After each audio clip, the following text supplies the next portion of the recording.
talk about some of the components of publishing and what I've been doing over the last 15 years, being an author, psychotherapist, CEO of Kindle Communication, and now Live to Be Well. Well, I was very impressed by God to write a book about emotional affairs, friends in the bedroom, but strangers in church. This book is about a young lady who attends college and law school and marries her college sweetheart. But some things were unresolved before she went off to college. She fell in love with someone and she continued to have an emotional connection with this person to the point of seeing this person 25 years later and had an emotional affair and then a sexual affair. She committed adultery. How many times do we hear about affairs in the church, on the job? And it all starts off with a simple conversation. You know, I see that you're looking a little bit tired. You look unhappy. Things are happening at home. When you start talking to that person, next thing you know, you share so much information with that person.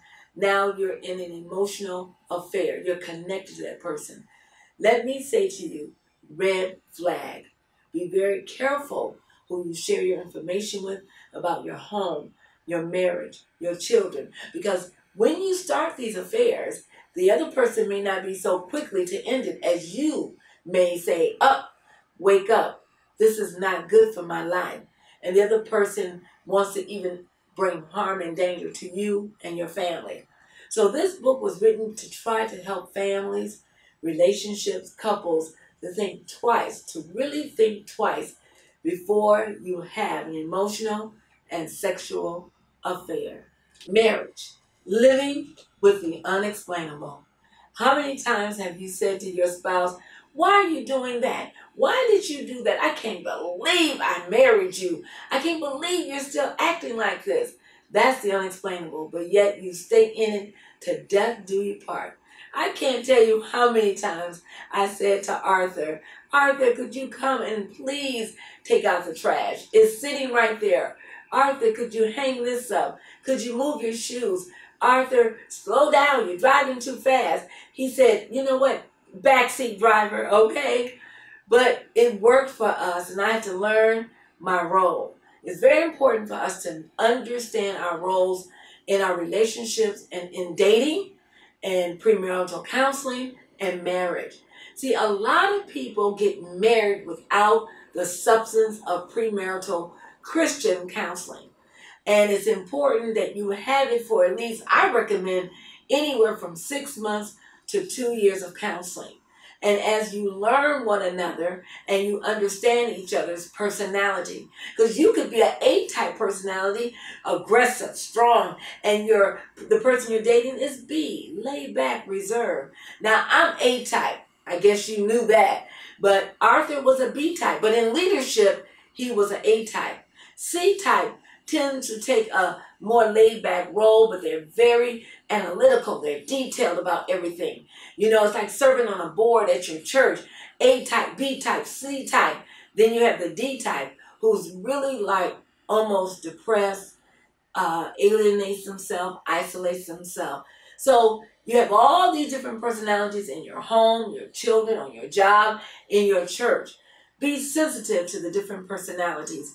And remember, living with the unexplainable is sometimes unexplainable. But stay in there. Hang in there. Don't give up on your marriages. Divorce is easy. Marriage takes work. Intensive care. This book was the last book written by my husband and I together. We have 2 new books coming now that have been finished from his manuscript. But he was able to see this book before he passed away. And can my marriage survive or not? And one thing I love about this book is the vital signs. And then if you notice here, my editors, I love this, the way they did the actual vital signs going into cardiac arrest. Because our marriages are in cardiac arrest. They're in intensive care.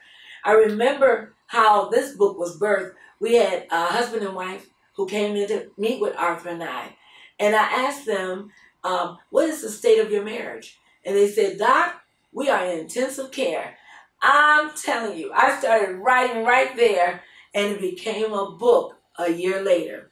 The vital signs, looking at what are some of the things we need to do. But the most important component is implementing communication unconditionally. Can I forgive? Can I hear what you're trying to say to me? Do I just ignore the signs of your loneliness and that you're preoccupied with the television, or preoccupied with this program at church, preoccupied with everything else but your marriage? God, your spouse, your children, ministry. And if you're single, it's God, yourself, and your ministry. And if you have children and you're a single parent, then your children, then ministry. But you need to look at certain things. If you are cohabitating with someone, that's a sin against God. You should not be having sex outside of marriage. You should not put yourself in a situation where you're cohabitating. That's right. Shacking is a sin. You can't do that and please God. You can't serve two masters. You're serving the flesh. And God, he sent his son here. He walked this earth for 33 years. Don't you think Jesus had desires, or he saw beautiful women, but he had to keep things intact. He had to, because he was here to do the work of the Lord. I'm here to say that we're here to do the work of the Lord. Wait until marriage. There's nothing wrong being a virgin. There's nothing wrong waiting on God. And if you've had sex before marriage, forgive yourself. Ask God to forgive you first and come out of that behavior so that God can give you a healthy, good relationship. So you won't have to be asking yourself, can my marriage survive or not? Because we are intensive care.